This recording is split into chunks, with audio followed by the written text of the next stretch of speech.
এই ক্রুজে করেই আমরা চলেছি এবারে কিন্তু গঙ্গাসাগরের উদ্দেশ্যে। আর এখান থেকে সময় লাগবে আমাদের 1.5 ঘন্টা, মাত্র 1.5 ঘন্টায় ক্রুজে করে আমরা সরাসরি চলে যাব গঙ্গাসাগরে।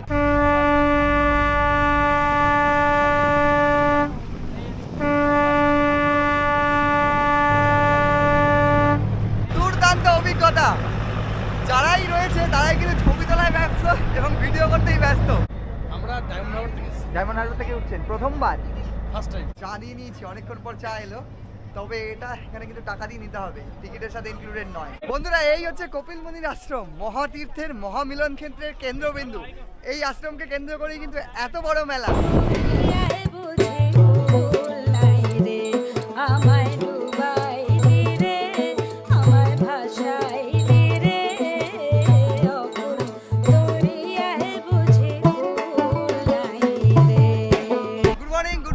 শিয়ালদা স্টেশন আজ 14ই ডিসেম্বর 2024 দাঁড়িয়েছি শিয়ালদা স্টেশনের বাইরে। কোথায় আছে সব তীর্থ বারবার, গঙ্গাসাগর একবার, তবে সেই গঙ্গাসাগরেই আবারও একবার 1 বছর পর। আজ যাব ক্রুজে, আমাদের ক্রুজ রয়েছে ডায়মন্ড হারবারে। তোমাদের জানিয়ে রেখে দিই, তোমরা চাইলে সেই ক্রুজে করে কলকাতা থেকে সরাসরি ডায়মন্ড হারবার পৌঁছে যেতে পারো। তবে আমি ডায়মন্ড হারবারকে কেন বেছে নিয়েছি সেটা তো জানাবোই।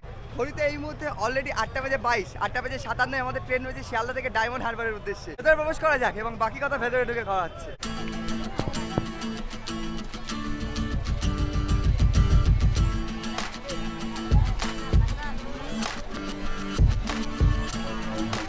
চলেছি আমরা শিয়ালদা সাউথ সেকশনে। এবার দেখা যাক আমাদের ট্রেন কত নম্বর প্ল্যাটফর্মে দিল।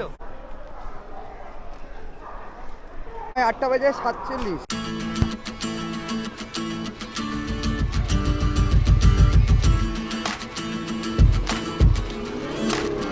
চলে এসছে আমাদের ডায়মন্ড হারবার লোকাল, আর এই ট্রেনে করেই আমরা ডায়মন্ড হারবার অবধি যাব। তোমাদের ভাড়ার ব্যাপারটা বলে নিই, শিয়ালদা থেকে ডায়মন্ড হারবার অবধি ভাড়া পড়বে 15 টাকা। উঠে পড়া যাক। তবে আজ আমরা অনেকটাই লেট, এর আগের ট্রেনে যাওয়ার কথা ছিল। আমার বোর্ডিং টাইম রয়েছে 10:30 ডায়মন্ড হারবার থেকে, আর ক্রুজ ছাড়ার সময় হচ্ছে 11টায়। আশা করছি টাইমে পৌঁছে যাব। এই হচ্ছে ডায়মন্ড হারবার লোকাল। আপাতত সকালের ট্রেন যা দেখতে পাচ্ছি ফাঁকাই রয়েছে। হ্যাঁ, পুরোপুরি এই দিকটা পুরোই ফাঁকা রয়েছে, এই দিকটা পুরো ফাঁকা রয়েছে। হচ্ছে 8:58 সময় ছিল, 8:57, আর 8:58 আমাদের ট্রেন ছেড়ে দিল ডায়মন্ড হারবারের উদ্দেশ্যে। ডায়মন্ড হারবার লোকাল, সময় লাগবে আমাদের 1.5 ঘন্টা মতো। চলো আমাদের সাথে ডিরেক্ট দেখা হচ্ছে ডায়মন্ড হারবারে এবারে।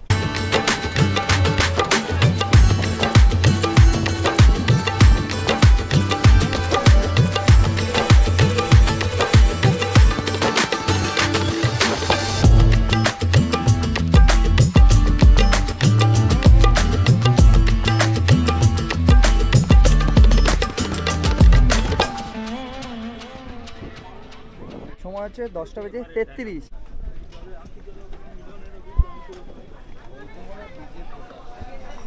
বন্ধুরা, এসে পৌঁছলাম ডায়মন্ড হারবারে অন টাইমে। তবে আমাদের ওইদিকে বোর্ডিং টাইম রয়েছে 10:30। এখান থেকে বাইরে বেরোচ্ছি, তোমাদের জানিয়ে দিই ডায়মন্ড হারবার স্টেশন এখানেই কিন্তু শেষ। ট্রেন আবারও ব্যাকে চলে যাবে। প্রচুর ভিড় এই মুহূর্তে ডায়মন্ড হারবার স্টেশনে। দেখো সমস্ত লোক নেমে পড়লো ট্রেন থেকে। এই যে বাইরে বেরিয়ে এরকম দেখতে পাচ্ছি ভ্যান দাঁড়িয়ে রয়েছে, টোটো দাঁড়িয়ে রয়েছে, সমস্ত কিছু জিজ্ঞেস করি। ফেরিঘাট আগে।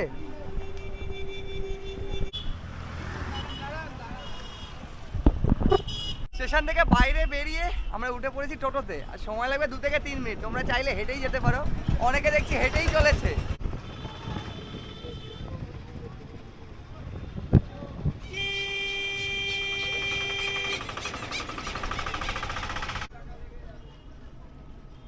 ডায়মন্ড হারবার ফেরিঘাটে, আর এখানে দেখতে পাচ্ছি অনেকেই দাঁড়িয়ে রয়েছে, আর ভাড়া পড়লো 10 টাকা। তোমরা চাইলে হেঁটে বাসতে পারো, যেহেতু আমাদের সময় হয়ে গেছে 10:45 হয়ে গেছে, তাই চলে এলাম আমরা টোটো ধরে। তো ক্রুজের প্যাসেঞ্জাররা দাঁড়িয়ে রয়েছে না, একদম ভিড় জমে গেছে যা দেখতে পাচ্ছি। এই যে আমাদের ক্রুজ আবার ঢুকছে।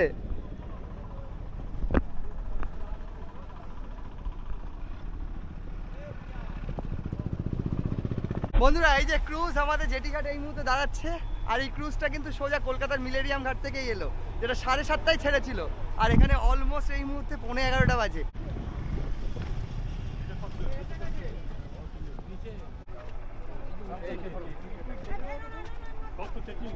শনিবার, আর কি পরিমাণে মানুষ গঙ্গাসাগরের উদ্দেশ্যে বেরিয়ে পড়েছে দেখলেই বোঝা যাচ্ছে। প্রচুর ভিড়, মানে কলকাতা থেকে যতটা মানুষ যাচ্ছে ডায়মন্ড হারবার থেকেও কিন্তু সে পরিমাণে, তার থেকেও বেশি হয়তো মানুষ চলেছে গঙ্গাসাগরের পথে। এই হচ্ছে ফেরিঘাট, একদিকে এমভি সোনার তরী দাঁড়িয়ে আছে, এগুলো একটা বোট, আর আমাদের ক্রুজ হচ্ছে ওই যে।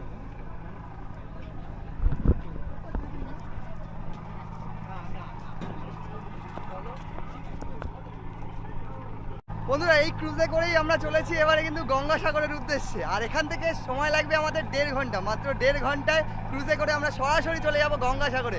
যে ফেরিঘাট, সকল যাত্রীরা এখান থেকে এসে এই যে ক্রুজে উঠছেন, আর ক্রুজে কিন্তু সকলকে ধরে ধরে তোলা হচ্ছে।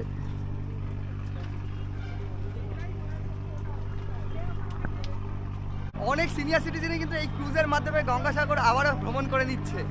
আগে বলা হতো সব তীর্থ বারবার গঙ্গাসাগর একবার, তবে এই ক্রুজ আসার পর থেকে কিন্তু গঙ্গাসাগর যাওয়া অনেকটাই সহজ হয়ে গেছে, আর প্রচুর পর্যটক এই মুহূর্তে গঙ্গাসাগরের উদ্দেশ্যে বেরিয়ে পড়ছে। মেলা যদিও এখনো দেরি আছে, তবে আজ জানাবো আমি তোমাদেরকে মেলার প্রস্তুতি পর্বই।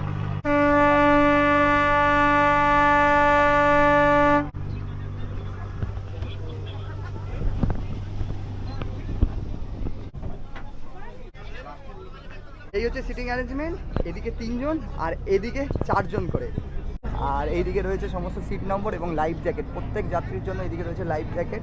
আর একদম শেষে তোমাদের দেখাই অলমোস্ট ক্রুজটা আছে কিন্তু ভর্তি, অলমোস্ট ক্রুজ আজকে কিন্তু পুরো ফুল। আর শেষে এইদিকে রয়েছে দুটো টয়লেট, এইদিকে একটা রয়েছে অ্যান্ড এদিকে একটা রয়েছে টয়লেট। এই হচ্ছে ওয়াশরুম, বেসিন রয়েছে, তার সাথে কোমোডও রয়েছে, তা দেখতে পাচ্ছি।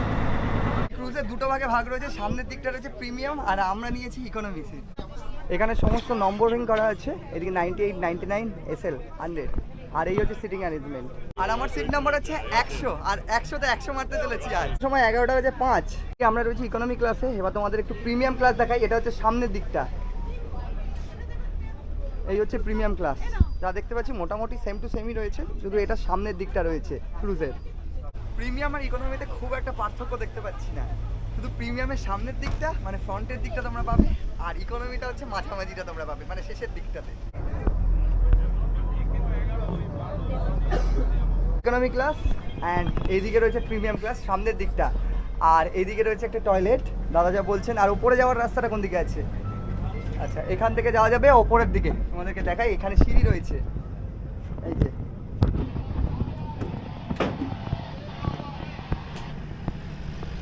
আচ্ছা, এইদিকে রয়েছেন আমাদের পাইলট, আর এইদিকে হচ্ছে ওপরটা।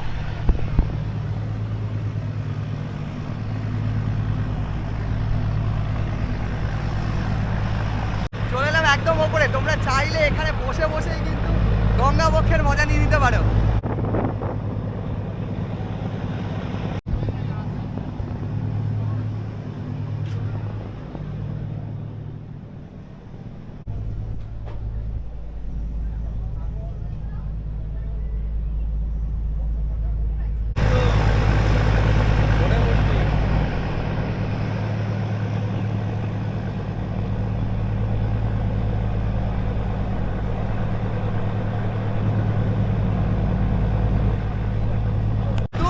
অভিজ্ঞতা, যারাই রয়েছে তারাই কিন্তু ছবি তোলায় ব্যস্ত এবং ভিডিও করতেই ব্যস্ত।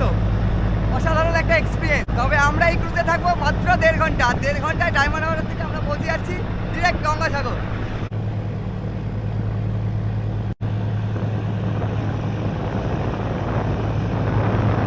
আপনার কি ফুডের অপশন ছিল?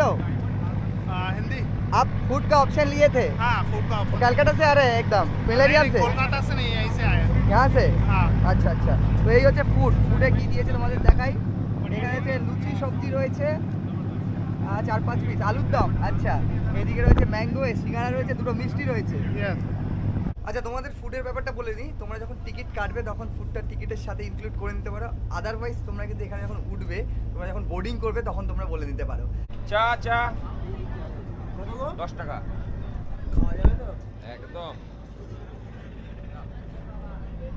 চা নিয়ে নিয়েছি, অনেকক্ষণ পর চা এলো, তবে এটা এখানে কিন্তু টাকা দিয়ে নিতে হবে, টিকিটের সাথে ইনক্লুডেড নয়। সিটগুলো বেশ আরামদায়ক, তবে আমরা ইকোনমিতে জার্নি করছি। এবারে তোমাদের ভাড়ার ব্যাপারটা বলি, তার সাথে তোমাদের বলি এই ক্রুজে তোমরা 4টে অপশান পাবে টিকিট বুকিংয়ে। একটা হচ্ছে ইকোনমি, যেটাতে আমরা রয়েছি, আর একটা হচ্ছে প্রিমিয়াম ক্লাস, আর ওপরে তোমাদের যেটা দেখালাম আপার ডেক রয়েছে, আর একটা ওপেন ডেক রয়েছে, মানে ওপেন যে জায়গাটা রয়েছে টেরেসের মতো, সেই জায়গাটাও তোমরা বসে বসে গঙ্গাসাগর চলে যেতে পারো। তোমরা ডিরেক্ট যদি যেতে চাও কলকাতা থেকে, তাহলে মিলেনিয়াম পার্ক থেকে তোমরা উঠে পড়তে পারো এই ক্রুজে। সেখান থেকে সময় থাকছে 7:30টায়। আমরা জার্নি করছি ইকোনমিতে 598, আর ওপর যেটা রয়েছে মানে আপার ডেক রয়েছে, আপার ডেকে রয়েছে হচ্ছে 798। আপার ডেকেও সেম, আপার ডেকে হচ্ছে 798 আর ওপেন ডেকটা হচ্ছে 598, অলমোস্ট 600 করে। তোমার হচ্ছে 12:16 চলে এলাম একদম ক্যাপ্টেন কেবিনে, এবং ক্যাপ্টেনের থেকে জানবো কতক্ষণ লাগবে আর আমাদের পৌঁছাতে।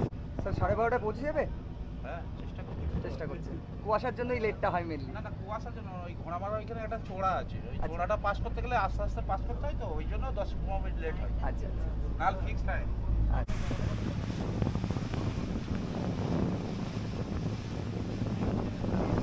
ওইখানে যাবো, আর ওইখান থেকে 10 মিনিট গেলেই আপনাদের নামাবো। ও আর এখান থেকে গেলে আটকে যাবে। ওইখান থেকে আটকে যাবে।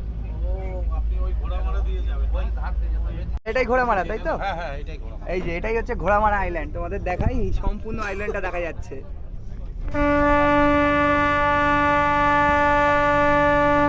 এইদিকে দেখে লক্ষ্য করে আসা।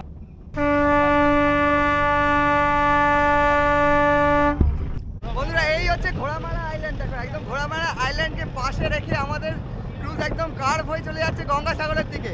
তবে এটা প্রায় বিলুপ্তির পথেই, পুরোটাই এই মুহূর্তে গ্লোবাল ওয়ার্মিংয়ের এফেক্ট। আর এখানে কিন্তু বেশ কয়েকটি জনবসতিও রয়েছে।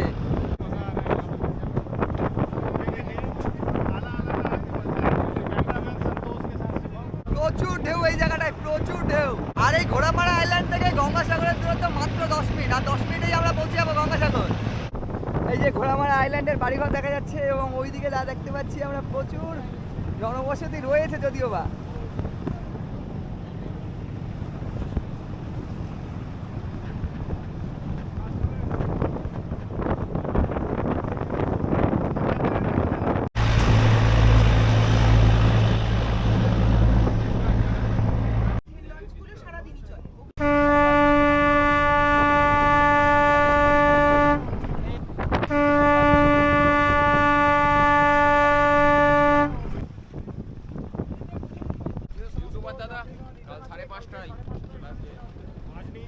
বন্ধুরা এসে পৌঁছালাম আমরা কচুবেড়িয়াতে, আর আমরা বলতে গেলে সাগর আইল্যান্ডেই, ঠিক ওদিকে হচ্ছে প্লট নাম্বার 8।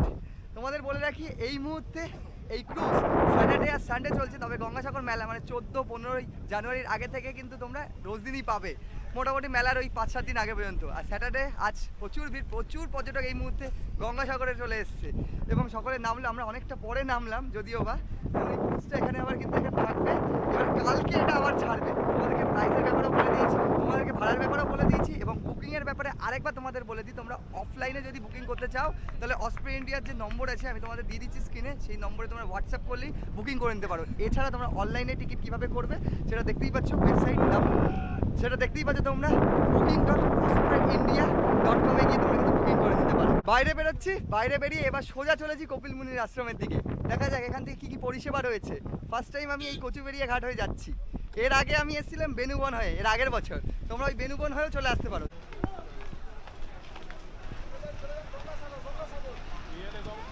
বাস যাচ্ছে গঙ্গাসাগর, বাস যাচ্ছে। এ দেখো এখানে দাঁড়িয়ে আছে বাস, আর এদিকে দেখাই ওদিকে রয়েছে ম্যাজিক। এই যে বাস রয়েছে, এখানে ম্যাজিক রয়েছে, তোমরা ডিরেক্ট একদম কপিলমুনির আসতে মানে গঙ্গাসাগর অবধি কিন্তু এই বাসগুলো সার্ভিস দিবে। ভাড়া কত? এই বাসই যাবে। বাস কত? বাস ভাড়া কত? 40 টাকা। 40 টাকা।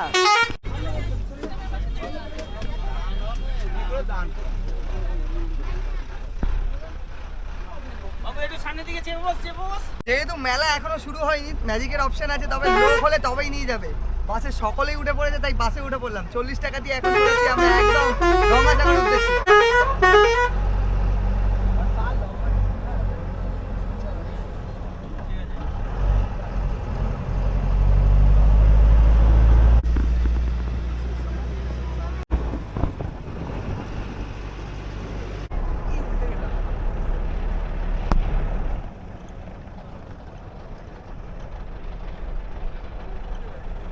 বন্ধুরা এসে পৌঁছালাম গঙ্গাসাগর বাস স্ট্যান্ডে, ওখান থেকে উঠেছিলাম, প্রায় অলমোস্ট 1 ঘন্টা লেগে গেল। ঘড়িতে এই মুহূর্তে 2টো। এবার সোজা চলেছি কপিল মুনির আশ্রমের দিকে, একদম সামনেই।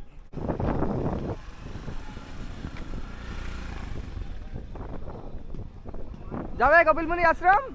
কত করে দিতে হবে? 10 টাকা করে। বাস স্টপ থেকে তোমরা চাইলে হেঁটেই চলে যেতে পারো, তবে আমাদের সাথে সময় কম বলে আমরা টোটোতে চড়ে বসলাম। 10 টাকা করে ভাড়া, একদম ডিরেক্ট চলেছি আশ্রমের দিকে, কপিল মুনির আশ্রমে।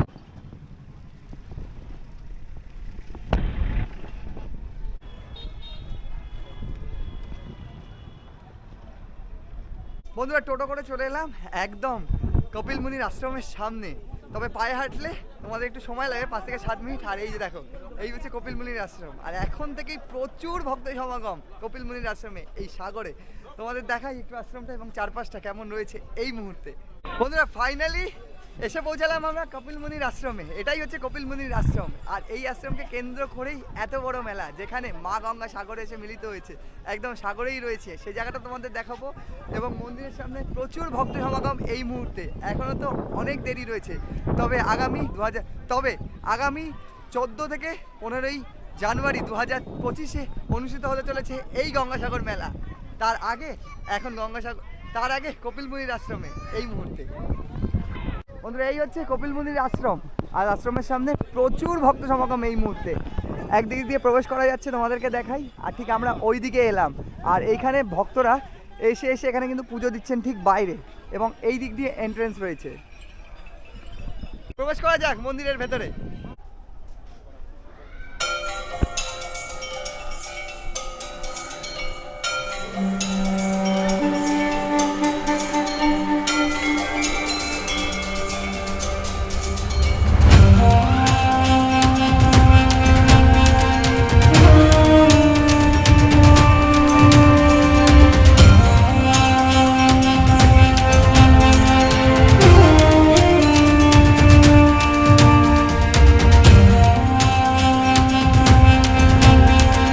বন্ধুরা এই হচ্ছে কপিল মুনির আশ্রম, যেখানে কপিল মুনির মূর্তি রয়েছে, তার সাথে অনেক দেবদেবীর মূর্তি রয়েছে, শিব পার্বতীর মূর্তি রয়েছে।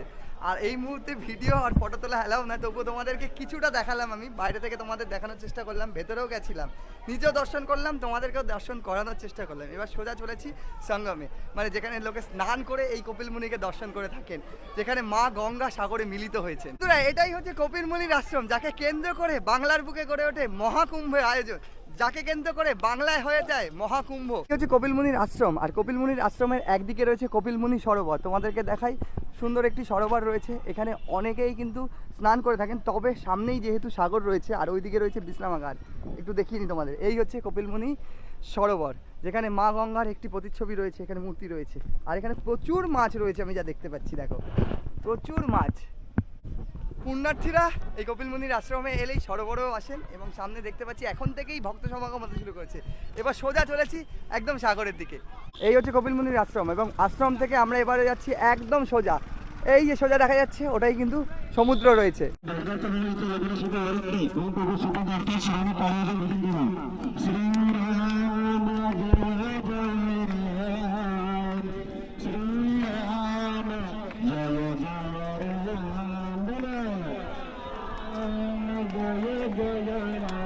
এই যে টিমটা দেখা যাচ্ছে, এরা কিন্তু সদল বলে এসছেন এবং গঙ্গা থেকে স্নান করে কপিল মুনির একদম আশ্রমের দিকে যাচ্ছে। তবে আমরা এখন আশ্রম থেকে একদম সাগরের দিকে এগোচ্ছি, ঠিক সামনে সাগর।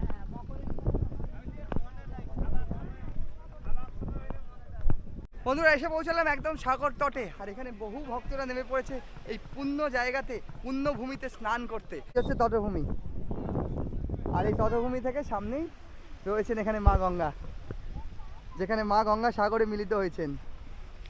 তবে এই পবিত্র ভূমির জল স্পর্শ করে একটু ছিটিয়ে নিই। বন্ধুরা ফিরে চলেছি আবারও বাড়ির পথে। পর্বটা এখানেই শেষ করছি। গঙ্গাসাগর এলাম ক্রুজে করে, তারপরে কপিল মুনির আশ্রম দর্শন করলাম এবং সাগর প্রাঙ্গণ, যেখানে মা গঙ্গা মিলিত হয়েছেন সাগরে। আর এই পবিত্র ভূমিতে এসে মন যেন পবিত্র হয়ে গেল। তোমরাও আসো। শুরু হতে চলেছে আগামী 14ই জানুয়ারি এবং 15ই জানুয়ারি এই গঙ্গাসাগর প্রাঙ্গণে গঙ্গাসাগর মেলা, যাকে মহাকুম্ভ বলা হয়ে থাকে। এই মহাকুম্ভের মিলন ক্ষেত্র থেকে তোমাদের বিদায়।